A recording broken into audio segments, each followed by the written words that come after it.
Hello and welcome everyone to St. John David online classes. Our today's topic is the small intestine. So please subscribe the channel as well as press the bell icon to get the video updates on regular basis. So let's get started. Students, as you know that small intestine is a part of digestive system in human beings. So a small intestine is an organ that is located in GI tract, means gastrointestinal tract, and its length is approx 6.5 meter, and this organ helps in digestion as well as absorption of the food that has been ingested by an organism. तो small intestine एक ऐसा organ है जो कि GI tract में पाया जाता है. 6.5 मीटर अप्रॉक्स इसकी लंबाई होती है, और ये जो ऑर्गन होता है ये डाइजेशन में और फूड के एब्जॉर्प्शन में मदद करता है जो फूड एक ऑर्गेनिज्म अपने अंदर लेता है. So this is a diagram of small intestine. As you can see in the diagram, there are three different parts of small intestine. The three parts are duodenum, jejunum and ileum. These are the three regions of the small intestine. You can say that small intestine is divided in three parts: duodenum, jejunum and ileum. So duodenum is a part that starts from the stomach area, है ना. Stomach area से जो pyloric reason से जो part start होता है उसको हम बोलते हैं duodenum, and you can say the middle one is called jejunum, and the last part which finally joins the large intestine is called what, ileum. So small intestine is divided into three parts: duodenum, jejunum and ileum. So as you know that it's about 6.5 meters in length, so it's the longest part of the alimentary canal. ये small intestine होता है, ये सबसे लंबा part है पूरे alimentary canal का. तो क्योंकि इसकी लंबाई ज़्यादा है इस वजह से इसको क्वाइल्ड फॉर्म में एक कॉम्पैक्ट शेप दिया जाता है, एक छोटा साइज़ कर दिया जाता है इसकी क्वाइलिंग करके, और उस क्वाइल्ड फॉर्म में ये पूरे जीआई ट्रैक में फिट रहता है. क्योंकि ये काफ़ी लंबा है इस वजह से इसकी क्वाइलिंग होती है, नेचुरली इसकी क्वाइलिंग की गई है ताकि वो स्मॉल एरिया में अपने आप को फिट कर सके. अब now the fact is it's not that length of small intestine will remain same in every type of organism. The length of small intestine differs in animals, and that difference in the length of a small intestine depends upon what? Depends upon the food they eat. मतलब जो लंबाई है small intestine की वो अलग अलग animal पे depend करती है कि उसकी लंबाई कितनी होगी, और ये डिपेंडेंस किसके ऊपर होता है कि किस तरीके का खाना वो ऑर्गेनिज्म खाता है. सपोज दैट एक हर्बीवोरस, मतलब ऐसा ऑर्गेनिज्म जो कि ग्रास खाता है, तो ऐसे ऑर्गेनिजम्स जो हैं उनकी स्मॉल इंटेस्टाइन जो होगी वो लंबी होगी, क्योंकि आपको मालूम है स्मॉल इंटेस्टाइन का काम है डाइजेशन करना एज वेल एज फूड को एब्जॉर्ब करना. तो अब जो हार्बीवोरस होते हैं वो क्योंकि ग्रासेस खाते हैं, तो इससे क्या होता है कि ग्रास में सेलुलोज का लेवल जो है वो ज़्यादा होता है, और सेलुलोज को डाइजेस्ट करने में ज़्यादा टाइम भी लगता है. तो क्योंकि सेलुलोज को डाइजेस्ट करने में टाइम ज़्यादा लगता है, इस वजह से स्मॉल इंटेस्टाइन की लेंथ जो है वो लंबी होती है ताकि ज़्यादा समय के लिए वो सेलुलोज स्मॉल इंटेस्टाइन में रह सके और आराम से वो डाइजेस्ट हो सके. And where as the animals who are carnivorous, that is they are dependent on meat, they have a small intestine because meat takes shorter time to digest in the small intestine. Now the small intestine is a site. Small intestine ही वो एक ऐसी जगह है जहाँ पे complete digestion of carbohydrates, protein and fats अकर.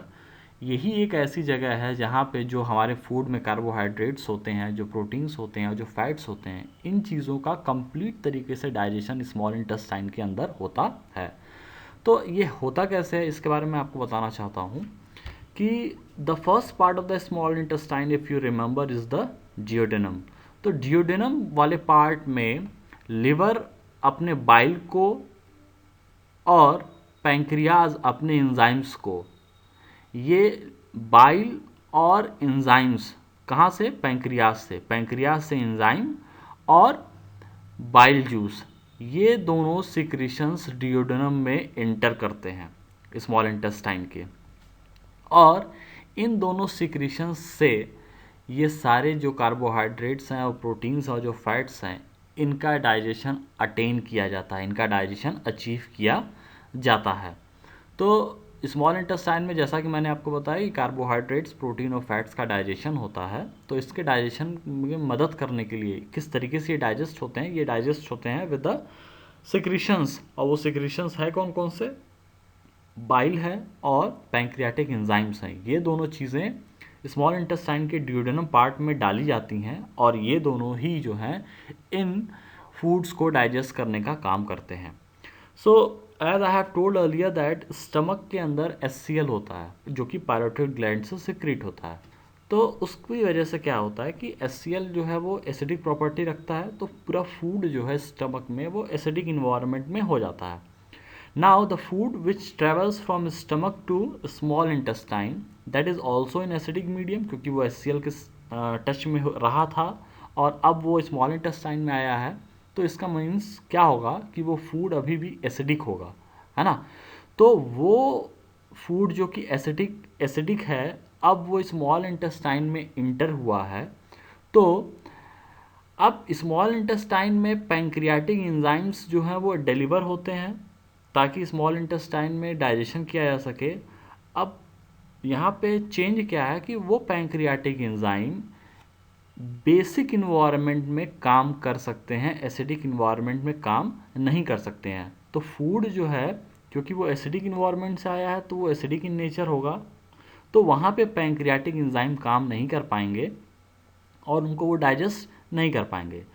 तो इस वजह से बाइल जो है वो क्या करता है, उस फूड को वो बेसिक करता है, उसको अल्कलाइन बनाता है, और जब बाइल उसको अल्कलाइन बना देता है तो पैंक्रियाटिक एंजाइम्स के लिए आसानी हो जाती है क्योंकि उनको उनका फेवरेबल इन्वायरमेंट मिल जाता है एक्ट करने के लिए, और फिर वो पैंक्रियाटिक एंजाइम्स फूड को आसानी से डाइजेस्ट करते हैं। तो यहाँ पे मेन बात क्या है, मेन बात ये है कि बाइल जूस है वो क्या करता है कि जो एसिडिक फूड आया हुआ है उसको वो बेसिक कन्वर्ट करता है, जिसकी वजह से पैंक्रियाटिक एंजाइम्स उस बेसिक मीडियम में आसानी से फूड को डाइजेस्ट कर पाती हैं। यहाँ पे एक बात मैं आपको क्लियर कर देना चाहता हूँ that pancreas secrete pancreatic enzymes and that bile is produced by the liver. Bile जो है वो लिवर बनाता है, but these bile are stored in gall bladder. ये बाइल्स जो हैं, बाइल जो है वो गाल ब्लैडर में स्टोर होता है और फिर गाल ब्लैडर से ही वो डियोडेनम में इंटर करता है। मतलब बनता तो लिवर में है लेकिन बनने के बाद उसको गाल ब्लैडर में स्टोर किया जाता है बाइल को। अब as I have told you that pancreas secrete several pancreatic enzymes, तो मैं आपको बताने जा रहा हूँ कि कौन कौन से पैंक्रियाटिक एंजाइम पैंक्रियाज सिक्रीट करता है और वो पैंक्रियाटिक एंजाइम किस तरीके के फूड को डाइजेस्ट करते हैं। So the first one is pancreatic protease, means like trypsin and chymotrypsin. These are the two enzymes and these enzymes digest proteins that are available in the food. The next one enzyme is pancreatic amylase. You are better known with this word amylase. So this amylase helps in the digestion of carbohydrates. And the last one is that pancreatic lipase. Pancreatic lipase are responsible for the digestion of the fats that are present in the food. Whereas bile also helps in digestion of food, as well as pancreatic lipase also help in digestion of food. But what is the difference between these two? I am going to tell you that. तो जैसा कि मैंने आपको बताया कि pancreatic lipase भी fat को digest करता है और बाइल भी फैट को डाइजेस्ट करने में असिस्ट करता है। तो बाइल कैसे असिस्ट करता है फैट को डाइजेस्ट करने के लिए? वो ऐसे करता है कि जो फैट्स होते हैं स्मॉल इंटेस्टाइन में, मतलब फूड में जो फैट होते हैं वो लार्ज मॉलिक्यूल्स में मौजूद होते हैं, they are present in large form. तो क्योंकि वो ज़्यादा लार्ज फॉर्म में होते हैं इस वजह से जो पैंक्रियाटिक लाइपेज है, मींस जो एंजाइम है जो फैट को डाइजेस्ट करता है, उस पैंक्रियाटिक लाइपेज एंजाइम को बड़ी ही परेशानी होती है उस लार्ज फैट ग्लोबुल्स को डाइजेस्ट करने में। ओके, क्योंकि उनकी लार्ज साइज होती है, इस वजह से वो पैंक्रियाटिक एंजाइम डिफ़िकल्टी फेस करते हैं उन फैट्स मॉलिक्यूल्स को डाइजेस्ट करने के लिए। तो जो बाइल होता है, वो बाइल क्या करता है, वो फैट मॉलिक्यूल्स जो कि लार्ज इन साइज थे उनको स्मॉल साइज में कन्वर्ट करता है।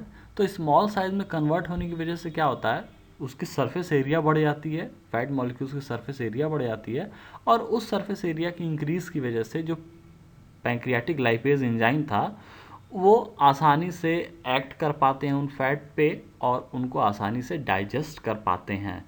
सो यही जो ब्रेकिंग डाउन है large globules to small globules, जो फैट के लार्ज ग्लोबुल्स से स्मॉल ग्लोबुल्स का फॉर्मेशन होता है due to bile salts, this is called emulsification of fat. तो what is emulsification of fat? Emulsification of fat is breaking down of large fat globules to smaller globules in the presence of bile salt, or by the help of bile salt is called emulsification of fat. So students, I would like to tell you that these enzymes are very much important आपके exam point of view से। So it is important to learn about these enzymes and their function and the type of food they digest.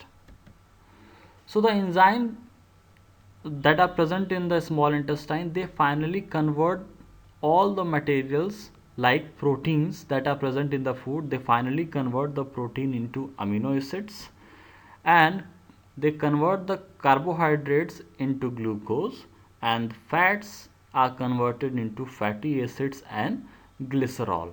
Now these food are ready to be absorbed in the blood, means amino acid are ready to absorb in the blood, glucose are ready, and fatty acids and glycerols are also ready to be absorbed in the blood. Now the food is ultimately digested, means amino acids have been formed, glucose have been formed, fatty acids and glycerols have been formed.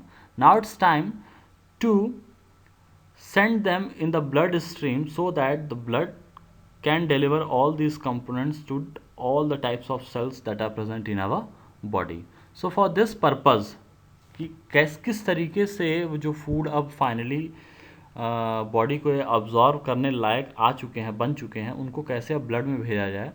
तो अब उसके लिए क्या होता है कि जो small intestine की जो दीवार होती है ना, जो स्मॉल इंटेस्टाइन की वॉल होती है, उसमें बहुत सारे फिंगर लाइक प्रोजेक्शंस पाए जाते हैं। जैसा कि मैं आपको डायग्राम में दिखा रहा हूँ कि ये जो स्मॉल इंटेस्टाइन की वॉल है उसमें देखिए फिंगर लाइक प्रोजेक्शंस जो है, बहुत सारे फिंगर लाइक प्रोजेक्शंस आपको यहाँ पे दिख रहे हैं। तो इस तरीके से पूरी इंटेस्टाइन की वॉल में इस तरीके के फिंगर लाइक प्रोजेक्शंस होते हैं, और इन फिंगर लाइक प्रोजेक्शंस को हम बोलते हैं विलाई। तो ये विलाई क्या करते हैं, क्योंकि ये बहुत ज़्यादा अमाउंट में होते हैं तो इस वजह से सरफेस एरिया एब्जॉर्प्शन के लिए क्या हो जाती है, बढ़ जाती है। और इन विलाइस के अंदर का स्ट्रक्चर मैं आपको दिखा रहा हूँ। ये देखिए विलाई के एक अंदर का स्ट्रक्चर है जिसमें बहुत सारी ब्लड कैपिलरीज हैं, है ना। कैपिलरी का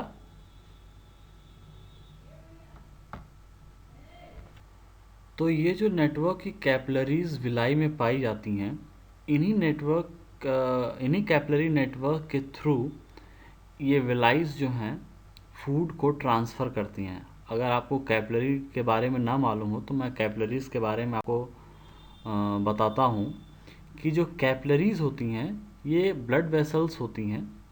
कैपिलरीज़ जो है एक टाइप होती हैं ब्लड वेसल्स की, जिनकी जो वॉल होती है वो बहुत ही थिन होती है, बहुत ज़्यादा पतली होती है। तो उस थिन वॉल की वजह से आसानी से चीज़ें ट्रांसफ़र हो सकती हैं उन वॉल्स के थ्रू।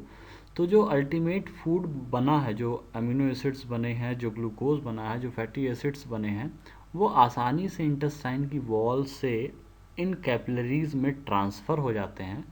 और क्योंकि ये जो कैपिलरी होती है इनमें ब्लड की सप्लाई होती है, मीन्स इसमें ब्लड मौजूद होता है, they are present in this capillaries, तो ब्लड में फाइनली वो सब्सटेंसेस पहुंच जाते हैं। और फिर ब्लड क्या करता है, आप जानते हैं कि ब्लड उन सब्सटेंसेस को बॉडी के हर सेल तक डिलीवर करता है, और उस सेल तक पहुंचाने के बाद फिर वो सेल उस फूड को यूटिलाइज करते हैं अपनी एनर्जी को ऑब्टेन करने के लिए, एज वेल एज नए टिश्यूज़ को क्रिएट करने के लिए या फिर जो टिश्यूज़ डैमेज हो गए हैं उनको रिपेयर करने के लिए उस एनर्जी का सेल्स या फिर टिश्यू इस्तेमाल करते हैं। और इस तरीके से हमारा फूड फाइनली हमारे सेल्स तक पहुंच जाता है।